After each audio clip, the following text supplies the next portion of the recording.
মই প্ৰসেনজিৎ সাহা, BSF পাটগাঁৱত DBN medical আছিল। তাতে 24ৰ ঘটনাটো হ'ল পুৱাতে আমাৰ 2-3জন কেণ্ডিডেট একচেপ্ট কৰিছে OBCৰ NCLৰ কাৰণে, কিন্তু পাছত আফটাৰ 12 PM একচেপ্ট কৰাটো বন্ধ হ'ল। আমাৰ ফাৰ্ষ্টত হোল্ডত দিলে, তোমাৰ ডকুমেণ্টছটো পেণ্ডিঙত আছে, আমি পাছত ডিচাইড ল'ম।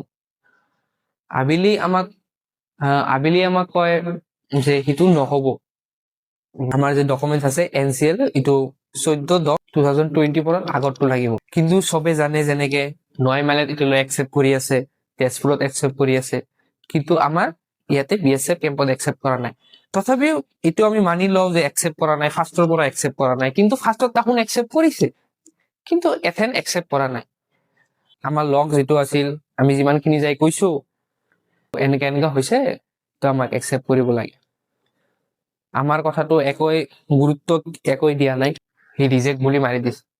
আমি কেইজনমান ষ্টুডেণ্টটো তাতে ৰিজেকশ্যন শ্লিপে চিগনেচাৰে কৰা নাই, কেইজনমান কৰিছে। মই এজন ৰিজেকশ্যন শ্লিপে চিগনেচাৰ কৰা নাই। তো আমি এটা হোৱাটছআপ গ্ৰুপ খুলিছো, যিমান কেণ্ডিডেট আছে OBC ৰিলেটেড যাই ৰিজেক্ট হৈ আছে অসমৰ পৰা এই আমাৰ BSF পাটগাঁৱত, মই কওঁ চবে এই আমাৰ হোৱাটছআপ গ্ৰুপত জইন হোৱা।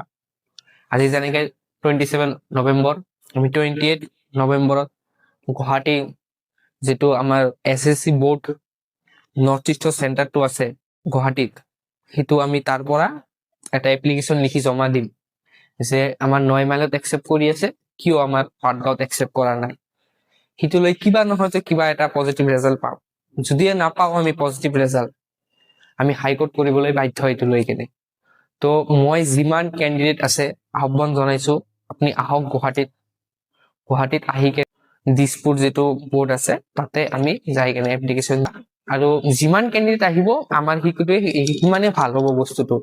কাৰণ তেনেকে নহয়, আপোনাৰ যিমানখিনি কাম চাম আছে বাকী থৈ কেনে দিছপুৰত আমাৰ বোৰ্ডত আহি কেনে এইটো জমা দিব লাগে।